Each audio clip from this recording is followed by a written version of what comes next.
Welcome back to the channel everyone, and today we're going to be going over the storyline of the map Shadows of Evil. If you haven't seen any of my other storyline videos, I did all the Black Ops 1 maps and I did Black Ops 2 maps. If you enjoy Call of Duty content, make sure to like and subscribe, and I'll put the playlist in the description. But for now, let's get into this. I will also be doing this through allocated dates. I will be saying the dates and the years, so let's go. On December 31st, 1943, at Mr. Rapp's request, the reporter arrives in Morgue City to take in its insights, sounds and smells. January 15th, 1944, a meteorite shower rains over Morgue City.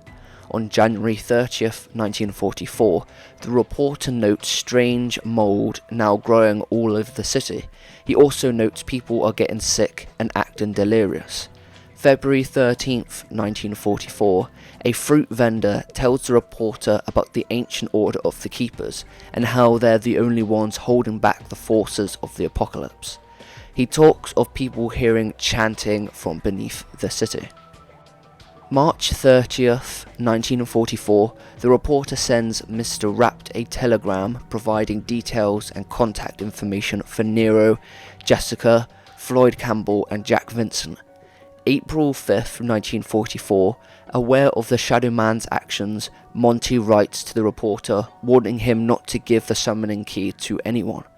On April 10th, 1944, Jessica Rose learns a photographer is in possession of compromising pictures of her. On April 20th, 1944, pretending to be a company executive, the Shadow Man tells Nero's lawyer that Nero's wife has taken out substantial loans in his name. Nero has 15 days to settle before the company seeks reparation. Facing multiple debts due to his wife's spending habits, Nero decides to kill his wife and use her life insurance to pay the debt. On April 20th, 1944, masquerading as an internal affairs officer, the Shadow Man tries to convince Jack Vincent's partner to admit that Jack is on the take. Upon learning the Internal Affairs is snooping around, Jack plans to kill the snitch who would provide evidence against him. April 20th, 1944, the Shadow Man possesses as a film director interested in hiring Jessica for a leading role. He tells her producer that the part is hers. Afraid that the photographer could jeopardize her chance at stardom, she asks him to meet her so they can sort stuff out. On April 20th, 1944, posing as a journalist, the Shadow Man suggests Floyd Campbell is a journeyman fighter to Floyd's promoter. Wanting to guarantee his shot at the title, Floyd decides to wear brass knuckles under his gloves for this fight with Tony King. On April 21st, 1944, Nero misses a call from his lawyer informing him the documents were forged and there's nothing to worry about. The next few will be on the same dates, so after that one there is Jack misses a call from his partner saying he was his back with Eternal Affairs and has nothing to worry about. Then, Floyd misses a call from his promoter that the fight was a success and that he had a shot at the title. On the same day, Jessica misses a call from her producer.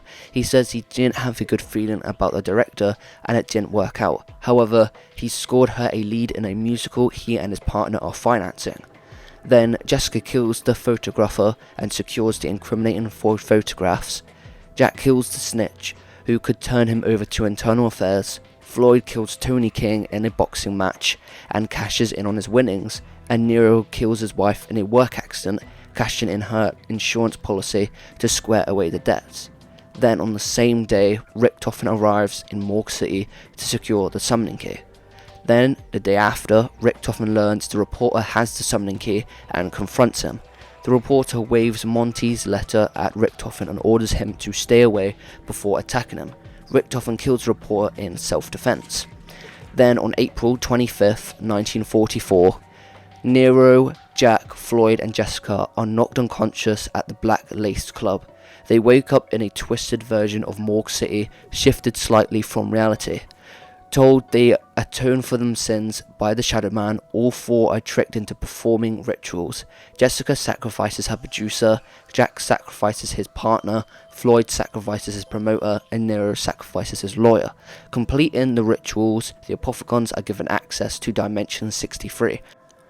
Realizing they've been duped, the four work with the Keepers to defeat the Shadow Man. They trap him in the summoning key, but before they can hand it over to the Keepers, Primus Richtofen arrives and steals the key.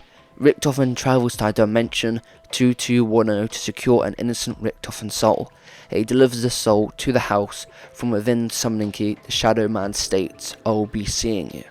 On April 25th, on the same day, the Apophegons destroy Dimension 63. And there you go, that is the storyline of the map Shadows of Evil from Black Ops 3. If you're enjoying this series so far, make sure you go and watch all of the upper episodes and make sure to like and subscribe. But for now, I will see you all on the next one. Goodbye.